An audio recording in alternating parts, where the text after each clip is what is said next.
અહીંયા મધ્યાજી શબ્દનો અર્થ ફક્ત મારું જ છે એમ નહીં, પણ એની અંદર જે વિશેષતા રહેલી છે એ પણ જોવી જોઈએ, સાંભળવી જોઈએ. મને મધ્યાજી એટલે મને પોતાને હું કેવો છું તો શંખ ચક્ર ગદા પદ્મ અને કિરીટ કુંડલધારી, વંશી વિભૂષિત કરાન નવનીરદાભાદ, પીતાંબરાદરુણ બિંબ ફલાધરોષ્ઠાદ, પૂર્ણેન્દુ સુંદર મુખારવિંદનેત્રાદ, કૃષ્ણાત પરમ કિમપી તત્વમહં ન જાને. એ રીતનો અનન્ય ભાવ થવો જોઈએ. કૃષ્ણાત પરમ કિમપી તત્વ અહમ ન જાને. કૃષ્ણથી વિશેષ કોઈ તત્વ છે એવું તે હું જાણતો નથી, એવો હું કેવો છું? શંખચક્ર ગદાધારી છું, કિરીટ કુંડલ અને ભૂષણોથી વિભુક્ત છું. બરાબર છે. પિતાંબરધારી પણ, વનમાલા પણ મારામાં છે, કૌસ્તુભમણી પણ મેં ધારણ કર્યા છે, એવો હું સુશોભિત થયેલો છું, પરમ વિષ્ણુ છું. એવું મન, વાણી અને શરીર, કર્મ ઇત્યાદિથી અર્પણ કરવાની વાત કરે છે ભગવાન. અહીંયા આટલા મધ્યાજીનો અર્થ આપણે એમ લાગ્યું મારે જીવ પુરાવવાની વાત નથી, પણ આટલા બધા જે એમણે વાત કરી એની પોતાની પ્રશંસાની, પોતાના આભૂષણોની, પોતાની વિભૂતોની વાત કરી રહ્યા છે. એ અર્પણ કરીને અત્યંત શ્રદ્ધાપૂર્વક, ભક્તિને પ્રેમથી, વ્યાકુળતાપૂર્વક પૂજન કરવાવાળો થા. અને કેવો? મામ એટલે મને જ, ગંભીરતા, ઉદારતા, વાત્સલ્ય ઇત્યાદિ, સુહૃદયતા એ બધા જ ગુણોની અંદર સંપન્ન છું તેવો મને તું માન. અને બધાનો જ આશ્રય હું છું તેવું વાસુદેવ હું છું સ્વયં. હવે આટલી બધી ઉત્તમ પ્રકારના ગુણો એને ગાયા વગર, જાણ્યા વગર આગળ નીકળી જઈએ તો ચાલશે નહીં. એટલે અહીંયા કહે છે મધ્યાજીમાં બધું આવે છે. મધ્યાજીમાં પણ આપણે મધ્યાજીની અંદર મને જ અર્ચન પૂજન કરજે એટલો શબ્દ નથી, પણ હું કેવો છું એ પણ વાત કરે છે ભગવાન. પેલામાં તો એમણે કહ્યું શશંગ ચક્રમ સકિરીટ કુંડલમ, એ વાત કરી હતી એમણે. પછી વિશ્વરૂપ દર્શન બતાવ્યું ત્યારે તો બધા દેવી દેવતાઓને બધા જ મારામાં સમાયેલા છે. આખું સમગ્ર બ્રહ્માંડ મારામાં સમાયેલું છે. પૃથ્વી, જલ, તેજ, વાયુ, આકાશ ઇત્યાદિ સર્વ બધું મારામાં સમાયેલું છે, એવું વિશ્વરૂપમાં દર્શન આપ્યું હતું. પણ અહીંયા ભગવાન એ કહે છે હું આ પ્રકારનો છું, એવું મારું સ્વરૂપ તું ધ્યાન ધરજે અને બધું અર્પણ કરજે મને. સર્વશક્તિમાન છું, બરાબર? તો હું વાસુદેવ છું. કોણ છું? તેવો વાસુદેવ. એવા મને તો નમસ્કાર કરજે. એવમ મમ એટલે મને જ, આ બધું અર્પણ કરીને તું મારા યુક્ત થઈ જા અર્જુન, અને યુદ્ધ કર. આ તો યુદ્ધ કરવા માટેના બધા છેલ્લા ભગવાને બધા એને છેલ્લી વાતો કરી છે. છેલ્લે એને કહી દીધું છે કે now you just start now, કારણ કે હવે તારે ડરવાની જરૂર નથી. અને છતાં પણ પછી કહ્યું કે સર્વધર્માન પરિત્યજ્ય મામેકમ શરણમ વ્રજ, અહં ત્વા સર્વ પાપેભ્યો મોક્ષયિષ્યામિ મે મા શુચઃ. આહા, બધા જ ધર્મનો ત્યાગ કરીને હે અર્જુન તું મારા શરણમાં આવી જા. જે કંઈ તારી માન્યતાઓ છે ધર્મ વિશેની, અથવા ધર્મનું આચરણ કરવાની જે કંઈ તું વસ્તુ શીખ્યો છે એ બધું ત્યજીને મારી પાસે આવી જા અત્યાર સુધીમાં. કારણ કે એમાં જ્ઞાન છે, વિજ્ઞાન છે, આ છે, તે છે, બધું તું શીખ્યો, તને જણાવ્યું પણ ખરું, તને આનંદ પણ થયો, તને બધું મળી પણ ગયું. હા, અને તું જે શીખીને જાણીને આવ્યો છું બધા ધર્મના, એટલે ધર્મોને ત્યજી દે. ધર્મ એટલે ધર્મ ત્યજવાની વાત નથી, સનાતન ધર્મ અથવા તો ધર્મ ત્યજવાની વાત નથી. તારો જે સ્વભાવ અત્યારે પડી ગયો છે વિષાદનો ના તે બધો, એ છોડી દે. એ બધા વિષયો છોડી દે. એ ધર્મો ન કરવાના, તે અત્યારે જે પ્રતિજ્ઞાઓ લીધી છે એ બધા ધર્મો તું છોડી દે. અને બીજાનો આશ્રય ન લેવો પણ એ પરમ ધર્મ જ છે ને. પરમેશ્વરની પાસે જવું એ પરમ ધર્મ કહેવામાં આવે છે. તમે બીજે દોડાદોડી કરો અને પછી મૂળ પરમેશ્વરને જ ભૂલી જવાના હોય તો ચાલે કેમ? દેવી દેવતાઓના જ ચક્રમાં તમે ફર્યા જ કરો, એ લોકોની જ પાસે તમે વસ્તુઓ પ્રાપ્ત કર્યા કરો, તો એ તો કે જે બધી મારી વિભૂતિઓ છે, અને વિભૂતિઓ પાસેથી તમને બધું તમારી ઈચ્છા પ્રમાણે પ્રાપ્ત થાય છે, બસ વાત પૂરી થઈ જાય છે. પણ એ આગળના મોક્ષની વાત અથવા ઉત્તમ માર્ગની વાત એ બધા એમના કેપેસિટી છે જ નહીં. એટલે તું મોક્ષ ઈષ્યામી એટલે તને હું છોડાવીશ બધા. મુક્ત કરીશ. બધા પાપો મુક્ત કરીશ. અને મુક્ત તું અત્યારે કરી નાખે એમને બધું જે તું જ્યાં અત્યારે જે જાણે છે ને એમાંથી બધાથી મુક્ત થઈ જા. કારણ કે જ્યારે અનન્ય શરણાગતિ લેવાની હોય છે તો અન્ય મૂકવું જ પડે છે. હા, તમે ના મૂકો તો પછી તમે બધી બાજુ દોડાદોડી કરી શકો નહીં. વંદન કરવા દરેકને, પણ શરણાગતિ લેવી એકની એ પણ વાત છે અહીંયા. બરાબર. રામચંદ્ર ભગવાન છે, વિષ્ણુ છે, બ્રહ્માજી છે, દેવી દેવતાઓ છે, એમની ઈશ વંદના કરવી જ જોઈએ. એ આપણી ભગવાનની વિભૂતિઓ છે. એ વિભૂતિઓને વંદના કરીએ, એની પાસેથી કંઈક અપેક્ષા રાખી હોય તો આપણે પ્રાપ્ત પણ થાય, પણ બધું લિમિટેશન્સ ત્યાં પૂરું થઈ જાય છે છેલ્લી વખતે.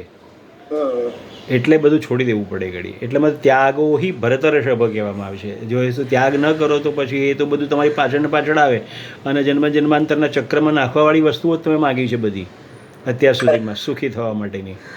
બરાબર. તો અહીંયા ભગવાન એમ કહે છે કે મારું તો સ્વરૂપ કેવું છે, ન તદભાસયતે સૂર્યો ન શશાંકો ન પાવક યદગત્વા ન નિવર્તન્તે તદ્ધામ પરમમ મમ. કયો અર્થ કયો છે આ બોલો? અધ્યાય 15મા અધ્યાયનો છે. 15મા અધ્યાય. બરાબર છે ને? પુરુષોત્તમ યોગ. એટલે અહીંયા પુરુષોત્તમ યોગ આવી ગયો પાછો. પુરુષોત્તમ યોગનું કનેક્શન અહીંયા સુધી મળે છે. ભગવદ્ ગીતા એ એક એક શ્લોકને આગળ પાછળથી વિચારવાનું કહે જ છે કે મેં આગળ આ વાત કરી હતી, અત્યારે આ વાત કરું છું, અત્યારે આમાં પ્રવેશ કર. હા, એવી વાત છે અહીંયા. માં શું છે? માં શું છે એટલે ડરીશ નહીં. નિર્ભય અભયમ સત્પસંશુદ્ધિર જ્ઞાન યોગ વ્યવસ્થિતિ આગળ વાત કરી હતી ભગવાને. અભયતા પ્રાપ્ત કરવી જોઈએ, અભય થવું જોઈએ અર્જુન. એટલે અહીંયા કહે છે તું ડરીશ નહીં. આ બધા તો પોતપોતાને પ્રકૃતિ પ્રમાણે જ કામ કરવાના છે. હું તને શોક નહીં કર. હા, શોક નહીં કર. સર્વ પાપે, બધા પાપોમાંથી હું તને મુક્ત કરીશ. હવે આટલી કેટલી સારી વાત છે. બધા પાપોમાંથી મુક્ત કોણ કરી શકે? બીજા બધા તો પાપ અને પુણ્યના કાયદા બતાવે છે. પુણ્ય કર્યું છે તો આટલું તમને ફળ મળશે ને મળશે ને, પાપ કર્યું છે તો આટલું તમારે ભોગવવું પડશે એમ વાત કરે છે. તારે અહીંયા ભગવાન કહે છે ના ના ના, કોઈ મારી આગળ પાપ પુણ્યનો હિસાબ છે જ નહીં. હું એ બંને ઉપર ચોકડી મારી દઉં છું એટલે વાત પૂરી થઈ ગઈ. હા, ક્યાં આવ્યું ભોગવવાનું પછી? જ્યારે સુપ્રીમ કોર્ટ એમ કહે કે આ ખોટું છે તો પછી ખોટું સ્વીકારવું જ પડે. પછી રાષ્ટ્રપતિએ ના ના કહી શકે. રાષ્ટ્રપતિ ઉપર 2 વખત જાય, 3જી વખત પાછું આવે. બરાબર ને? તો કહેવાનો અર્થ એવો છે કે હાઈકોર્ટના નિયમો બધા જે છે એ સુપ્રીમ કોર્ટ કેન્સલ કરી નાખે છે. સુપ્રીમ કોર્ટ અત્યારે એમ કહે છે કૃષ્ણ ભગવાન, મામેવ અહમ ત્વામ સર્વ પાપેભ્યો મોક્ષયિષ્યામિ મા શુચઃ. તે દાન પુણ્ય કર્મ જે બધા કર્યા છે એ બધા જ મારી આગળ સમાપ્ત થઈ જશે અને તું મોક્ષ માર્ગી થઈ જઈશ, કલ્યાણકારી માર્ગમાં જતો રહીશ. હા, દુઃખના ડુંગર તારી પર હવે કોઈ તૂટી પડવાના છે નહીં. ઇદં તે ના તપસ્કાય ના ભક્તાય કદાચન ન ચાશુશ્રુવે વાચ્યમ ન ચ મામ યો અભ્યસૂયતિ. આ જે જ્ઞાન છે, ઉત્તમ પ્રકારની વાતો છે, અયોગ્યને જેની પાસે યોગ્યતા જ નથી, હા બરાબર, એને કોઈ દિવસ આ બધી વાત કહેવાય નહીં. ઇદંતે ના તપસ્કાય, જે તપસ્વી ના તપસ્કાય એટલે તપોહીન મનુષ્યો માણસ, તપહીન છે, તપહીન છે, શ્રદ્ધાહીન માણસો છે. ત્યાંના આ બધાને એ લોકોને આ બધી વાતો હું કહેતો નથી, એને કરવી પણ જોઈએ નહીં. નહીં તો અતપસ્કાય, ન પ્લસ અતપ, ના તપ, ન પ્લસ અતપસ્કાય. વ્યાકરણાચાર્ય થઈ ગયા તમે. ના અતપસ્કાય તો અહીંયા, હા, તો અહીંયા એકદમ ટોટલી ચોખવટ કરવામાં આવે છે વ્યાકરણ સહિત. હા, કારણ કે આખરે તો વાસ્તવમાં ભગવાનનો સંવાદ જ છે ને આ તો. સંગીતમાં અને જ્યારે સ્વરો બેસાડવાના હોય ત્યારે આ બધા નિયમો લાગી જાય છે, પણ અત્યારે કોઈ નિયમ લાગતા નથી ભગવાનની આગળ, કોઈ નિયમ નહીં. મનુષ્યને જે તપોહીન છે તેવા મનુષ્યને આ વસ્તુ કહીશ નહીં. અભક્તને એટલે ભક્તિ જ નથી જેનામાં, હા, ફક્ત જ્ઞાની જ છે, ઘણી ઊંચી વાતો કરવાવાળો છે તેને પણ નહીં કહીશ. ઉદ્ધવ મારી પાસે આવ્યો હતો જ્ઞાનનો ટોપલો લઈને, તો મેં એને સીધો વૃંદાવન મોકલી દીધો હતો. અને વૃંદાવનમાં જઈને કહ્યું, ખબર પડી ગોપીઓની એક એક માણસ કૃષ્ણમય જોયા એણે, ત્યારે એને ખબર પડી કે ઓહો, જ્ઞાનથી હું પ્રાપ્ત કરવાનો ટ્રાય કરતો હતો ત્યાં સુધી તો ભગવાન મને મળ્યા જ નહીં.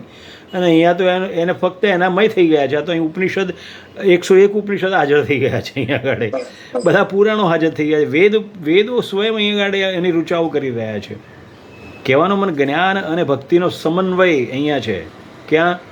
વૃંદાવનમાં, ગોપીઓ પાસે, નંદ બાબા પાસે, યશોદા મૈયા પાસે. કારણ કે અશ્રુની ધારાઓ વહી રહી છે. જ્યારે તું કહે છે મારે કૃષ્ણ કેમ છે, કૃષ્ણ મારા આમ મારી રીતે આ રીતે રમતા, મારી આ રીતે ખાતા, આ રીતે પીતા, મિત્રતા કરતા, હા, સવારે ઉઠીને ગાયો ચરાવે, આ બધી લીલાઓ એમનું યાદ આવે છે, પરમેશ્વરની બાળ લીલાઓ ને આ બધું. આત્મીયતા એટલી બધી થઈ ગઈ છે તો હવે તો વિસ્મૃતિ છે જ નહીં એમની પાસે. રાધાને પૂછ્યું કે તારા કૃષ્ણ, મેં ક્યારે કહ્યું છે કૃષ્ણ મારી પાસેથી ગયા છે? એ તો મારી પાસે જ છે. તું મને શું શીખવાનો હતો અત્યારે કે આ ભગવાન આ રીતે હોય, બ્રહ્મ આ રીતે હોય? વાત મૂકી દે ઉદ્ધવ, હું તને બતાવું છું પ્રેમ લક્ષણા ભક્તિ કોને કહેવાય. ત્યારે એનું ઘમંડ અને પોતાનું જે અભિમાન છે જ્ઞાનનું તે નીચે આવે છે. ઉદ્ધવ અને કૃષ્ણની રિલેશનશિપ શું? મિત્રતા. મિત્રતા. અર્જુનની માફક મિત્રતા છે એની, પણ બંનેની યોગ્યતા પ્રમાણે એને જ્ઞાન આપે છે. એકને યુદ્ધ કરવા પહેરે છે. ઉદ્ધવ ક્યાંથી આવી ગયો? ઉદ્ધવ વચમાં આવેલા છે, તમને ભાગવતજીની વાત કરીશું પછી. હા, એટલે ઉદ્ધવજીનું પણ ઘણા લોકોને પ્રશ્ન આવે છે કે ઉદ્ધવજી ક્યાંથી પ્રગટ થયા, રાધાજી ક્યાંથી પ્રગટ થયા, એવા બધા પ્રશ્નો આવે છે. શ્રીમદ ભાગવતજીમાં તો રાધાજી છે જ નહીં, પણ ડેફિનેશન્સ છે. અનેન આરાધિતો, આરાધિતો શબ્દ, અનેન આરાધિતો સ્વયં. અનેન એટલે આના દ્વારા, આરાધિત રાધા શબ્દ આવે છે. રાધાનો વાસ્તવમાં ધારા પ્રવાહ રૂપે કરેલી ભક્તિ, ભગવાનની જ્ઞાનમયી ભક્તિ, એ એમનું સ્વરૂપ છે. ચિત્ત છે, હૃદય છે પરમેશ્વરનું. એ તમને ક્યારેક એના સ્તોત્રો સંભળાવીશ આવતા વખતે, ત્યારે સાંભળજો, મજા આવશે. અભક્તા એ પુરુષ જે છે તેને કહેવું નહીં. અશુશ્રુવે, જેની સાંભળવાની ઈચ્છા નથી એવાની સાથે ખાસ વાત ન કરવી જોઈએ, મૂકી દેવું જોઈએ કે ભાઈ આને કંઈ સાંભળવાની ઈચ્છા પણ નથી થતી અને એને હું શું વાત કરું. એટલે એની આગળ આપણે અશુશ્રુવે, જેની ઈચ્છા નથી સાંભળવાની તેવાઓ.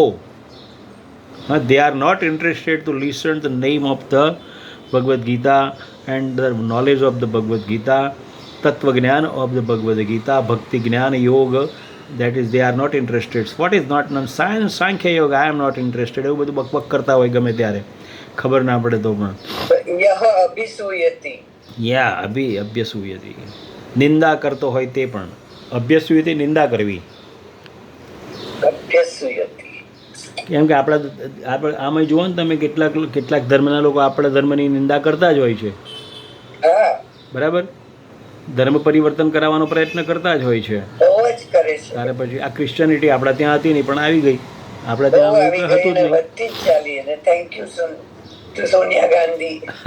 તો આ બધી જે નિંદા કરવા વાળાઓ છો તેને પણ આ ઉત્તમ જ્ઞાન આપવું નહીં, જણાવવું પણ નહીં. ય ઇમં પરમં ગુહ્યમ મદભક્તે સ્વવિધાસ્યતે ભક્તિમયી પરાં કૃત્વા મામિવેશ્યસ્ય સંશયઃ. ભક્તિ શબ્દ પાછો આવે છે અહીંયા.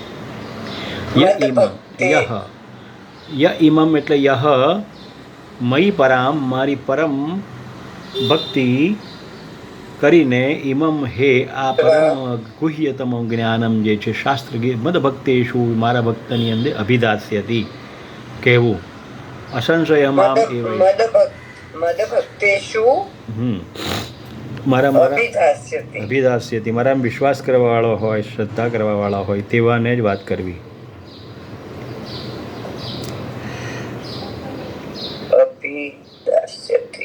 અર્થાત કે નિષ્કામ ભાવથી પ્રેમપૂર્વક જ મારી ભક્તિ કરવાવાળા હોય, જાણવાવાળા હોય, એને જ એ લોકોમાં જ આ ભક્તિનો પ્રચાર કરવો. યસ. એષ્યતિ, असंशयः. હા ઇમં પરમં ગુહ્યમ મદભક્તેષુ અભિધાસ્યતિ મદભક્તઃ એવ ભક્તેષુ એવ અભિધાસ્યતિ. થઈ ગયું સંસ્કૃત બરાબર એનું ક્લારિફિકેશન. હા, મદ્ભેષુ અભિદાસ્યતિ આવી ગયું. સહ વિદ્યમામ એવ અસંશયઃ એષ્યતિ असंशयः. રાઈટ અસંશયઃ.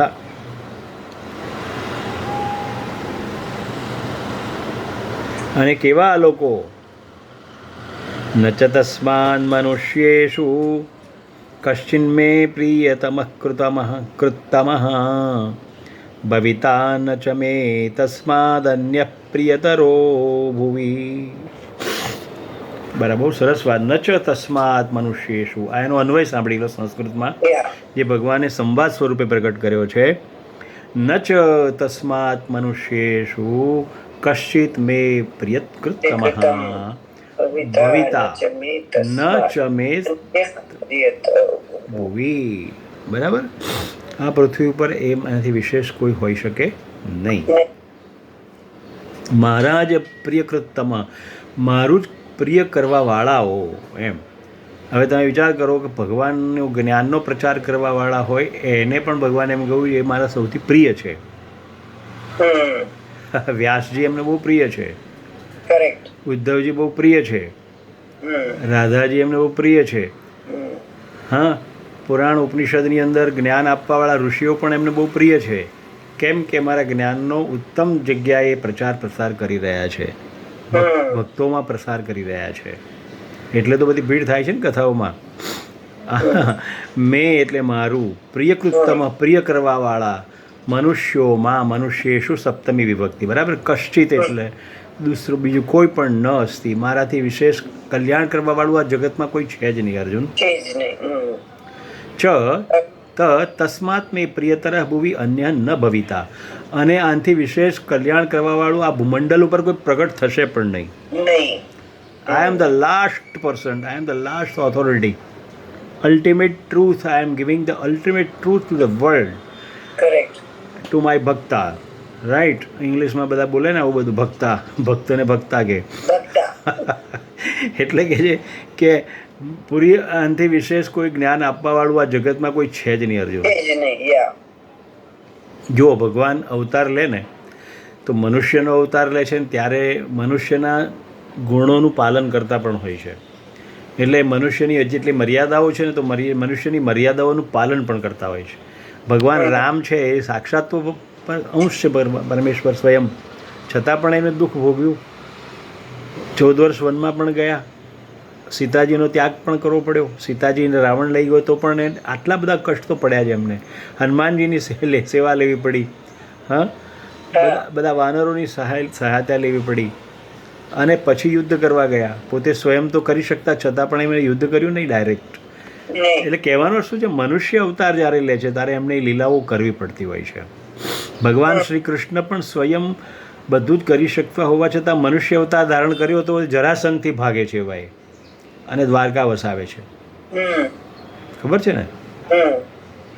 મથુરાથી ભાગી ગયા. હા, તો કહેવાનો અર્થ શું છે કે જરાસંઘને એની શક્તિ એને જોઈ કે આ માણસ એટલો બધો દુષ્ટ છે, એટલું બધું ખોટું કરી શકે એમ છે કે મનુષ્યની આખી સૃષ્ટિનો વિનાશ કરી શકે એવો છે. એટલે ભગવાને આ લોકોના કલ્યાણ કરવા માટે જગ્યા જ છોડી દીધી.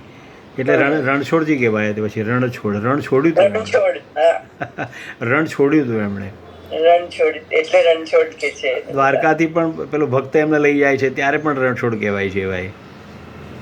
ભક્ત બોડાણો છે ને એ લઈ જાય છે દ્વારકાથી ભગવાનને, એમની આખી મૂર્તિ ગાળલામાં બેસાડી અને લઈ જાય. કહે છે કે હવે હું આવી શકવાનો નથી, મને અત્યારે 75-90 વર્ષ થવા આવ્યા છે, હવે મારું શરીર કામ કરતું નથી, અત્યાર સુધી મેં તમારી પૂનમો ભરી છે, હવે હું નહીં આવી શકું, તો આપ કૃપા કરીને એક કામ કરો, મારી સાથે જ ચાલો, હું ત્યાં જ લઈ જાઉં તમને.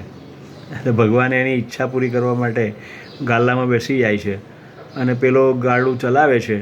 વાસ્તવમાં તો ભગવાન જ ગાડું ચલાવે છે, કારણ કે થાક ને રસ્તા એ વખતના એવા, હા, કોઈ માર્ગ એવા સારા હતા નહીં 400 વર્ષ પહેલાં, 300 વર્ષ પહેલાં. એટલે ભગવાન પોતે સવારના પોરમાં એને લઈ આવે સીધો ડાકોરમાં, ડંકપુરમાં. અને ભગવાન ડંકપુર એટલે ડાકોર. ડાકોર. હા, એ ડાકોરમાં એને લઈ આવે છે ભગવાન, ત્યાં બિરાજમાન કરાવે છે. પછી તો બહુ લાંબી કથા છે. ડાકોરની અંદરનો જે પરચાઓ છે ભગવાનના, એ બહુ વિશિષ્ટ છે. હું તમને વાત કરીશ આગળ. એક શિક્ષક છે, શિક્ષકને પણ પરમેશ્વર સ્વયં ભગવાન પોતે એમ કહે છે કે આ શિક્ષક હવે આની અંદર એટલો રચોપચો છે, કરી શકવાનું નથી, તો પોતાનું સ્વરૂપ લઈને ભગવાન આવી જાય છે પેલા ઇન્સ્પેક્ટરો પાસે અને કહે છે હા બોલો શું વાત છે આ બધી. એ તો આખો સબ્જેક્ટ અલગ છે, બહુ નાનો એવો પણ જે મસ્ત છે. ભગવાનની આ બધા ચમત્કારો છે, આને ચમત્કાર કહેવાય. અને સાચા જો પાછા, એવું નહીં કે આવી બધી સ્ટોરી બનાવી દીધી, એ બધી સ્ટોરી બોરી નથી, વાસ્તવમાં સાચું છે આ. જેમ નરસિંહની હુંડી ને આ ને તે બધું સાચું છે ને, એમ આ ડાકોરની અંદર પણ ઘટનાઓ ઘટેલી છે. તો પરમેશ્વર એમ કહે છે અહીંયા આગળ કે નચ તસ્માત સર્વેષુ કશ્ચિન મે પ્રિયકૃતમઃ ભવિતા નમે. હા, ઇમમ પરમમ ગુહ્ય વાત કરી. પછી કે નચ તસ્માદ મનુષ્યેષુ કશ્ચિન મે પ્રિયત્મક કૃતમાં ભવિતા ન ચ મે તસ્માદ અન્ય પ્રિયતરો ભુવિ. વિશિષ્ટ કલ્યાણ કરવાવાળા કોઈ મારા સિવાય આ જગતમાં પેદા થયા નથી, થશે પણ નહીં. અને હું પોતે જ છું. હું પોતે અવતાર લઈને આવું, લીલાઓ કરું, એ અલગ વસ્તુ છે, પણ મને પામી જવો એ દેટ ઇઝ સમથિંગ ડિફરન્ટ. બરાબર. અદ્દેશ્યતે ચ ઇમમ ધર્મ્યમ સંવાદમાવયોઃ જ્ઞાનયજ્ઞેન તેનાહમિષ્ટસ્યામિતિ મે મતિઃ. આ શ્લોક કેવો સરસ છે, જો કેવો સરસ ઉપદેશ આપી રહ્યો છે અહીંયા. અધ્યેષ્યતે, અધિ પ્લસ એષ્યતે. અધ્યેષ્યતે શબ્દ એક જ છે, અધ્યેષ્યતે. હા, અધ્યેષ્યતે જે હંમેશા મારો નિત્ય પાઠ કરવાવાળા હોય. ચ યહ ઇમમ ધર્મ્યમ, આ ધર્મયુક્ત આવયોહો સંવાદમ, આપણા બંનેનો જે સંવાદ છે ધર્મયુક્ત, એ જે લોકો પાઠ કરશે ને તેનું પણ કલ્યાણ થશે. અધ્યેષ્યતે અર્થાત નિત્ય પાઠ કરવાવાળા લોકો, કે ભગવદ્ ગીતાને સંપૂર્ણ રીતે વાર્તાના સ્વરૂપે અથવા તો આ સંવાદના સ્વરૂપે અથવા જે કથા કરે છે એ કથાના સ્વરૂપે બહુ જલ્દી પ્રાપ્ત થતી નથી. એટલા માટે દરેકે દરેક વિદ્વાનો, સંતો, મહાપુરુષો આવે છે, પોતાની રીતે આની અંદર પોતાના વિચારો રજૂ કરે છે, સમજવાનો પ્રયત્ન કરે છે. કહેવાનો મતલબ સમજવાનો. આવયોહો, બંને જણનો, અર્જુન અને કૃષ્ણ બંને છે, એટલે અર્જુન ને કૃષ્ણ બંને આવયોહો થયા. અત્યારે જે આવયોહો સંવાદ થઈ રહ્યો છે, કોનો સંવાદ થઈ રહ્યો છે અત્યારે ઇન પ્રેઝન્ટ આપણે કોમ્પ્યુટર શું કહેવાય ડેસ્કની અંદર? તો સંવાદ આવયોહો, આ ભગવાન શ્રી કૃષ્ણચંદ્ર પરમાત્મા અર્જુન અને કહે છે કે આ આપણા બંનેનો આ સંવાદ જે છે, અધ્યેષ્યતે અર્જા જે પાઠ કરશે, તેન અહમ જ્ઞાનયજ્ઞેન, આ હું જ્ઞાનયજ્ઞ દ્વારા એને પ્રાપ્ત થઈશ. ઇષ્ટ, તેન અહમ જ્ઞાનયજ્ઞેન ઇષ્ટ સ્યામ. કારણ કે સંવાદ કરવો એટલે જ્ઞાન હોય તો સંવાદ થઈ શકે, અન્યથા તો સંવાદ થઈ શકે નહીં.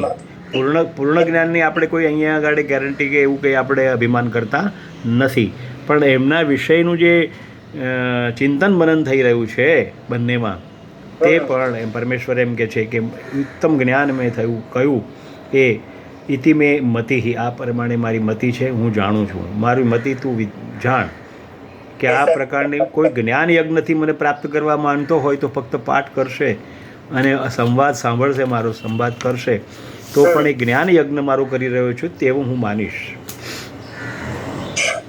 તો તમે તો જ્ઞાન યજ્ઞ કરી લીધો, અત્યારે 18મા અધ્યાય સુધી ચાલી રહ્યો છે.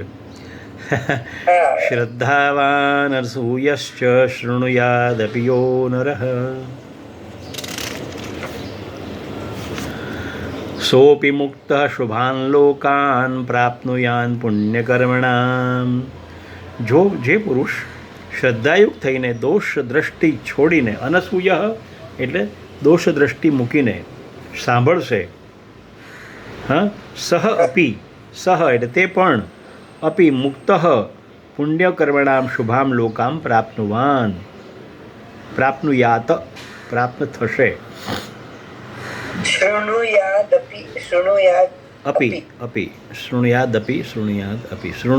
પ્લસ અપી શૃણુયાદ અપી.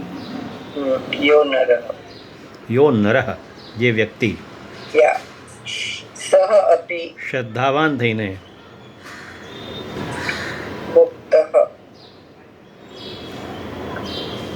શુભાન લોક શુભાન હા